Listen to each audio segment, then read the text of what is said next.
dalam bumi kita terdapat salah satu proses alami yang sangat penting bagi kehidupan makhluk. Proses ini adalah fotosintesis pada tumbuhan.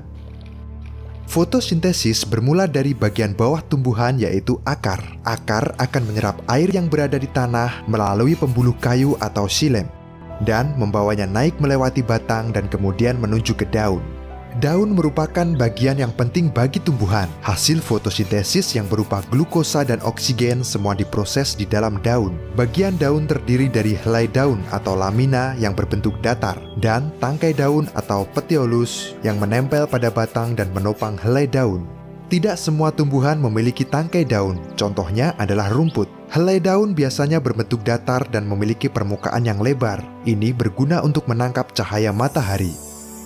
Di dalam bagian daun terdapat beberapa lapisan, yaitu lapisan epidermis atas, jaringan mesofil, dan lapisan epidermis bawah. Lapisan epidermis atas memiliki fungsi melindungi bagian dalam dari daun. Jaringan mesofil dibagi menjadi dua bagian, yaitu jaringan tiang atau palisade dan jaringan bunga karang atau spons. Pada bagian jaringan tiang atau palisade terdapat banyak sel yang berbentuk silinder dan tersusun rapat.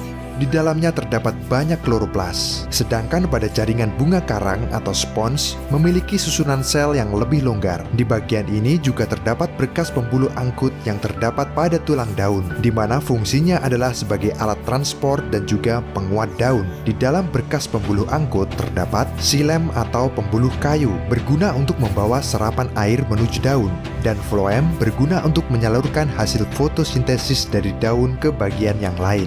Bagian paling bawah adalah bagian epidermis bawah. Di sini terdapat banyak lubang yang disebut dengan stomata. Masing-masing stomata dikelilingi oleh dua sel penjaga untuk mengatur terbuka dan tertutupnya stomata. Karbon dioksida di lingkungan sekitar akan diserap melalui stomata, kemudian masuk ke dalam jaringan bunga karang atau spons. Selanjutnya, molekul air serta karbon dioksida dibawa ke jaringan palisade dan masuk ke dalam sel berbentuk silinder. Kloroplas kemudian menyerap kedua molekul ini. Kloroplas memiliki membran ganda yang mengelilingi stroma. Terdapat pula tumpukan membran tilakoid yang membentuk grana. Klorofil terdapat pada membran tilakoid.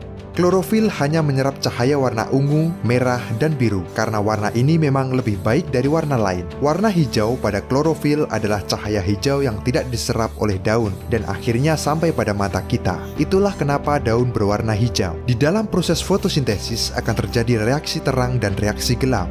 Reaksi terang berlangsung pada bagian grana dengan sumber energi cahaya matahari. Hasil dari reaksi ini adalah O2, ATP, dan NADPH2. Sedangkan reaksi gelap berlangsung pada bagian stroma dengan sumber energi hasil reaksi terang, yaitu ATP dan NADPH2. Hasil dari reaksi gelap adalah zat makanan yang berupa glukosa.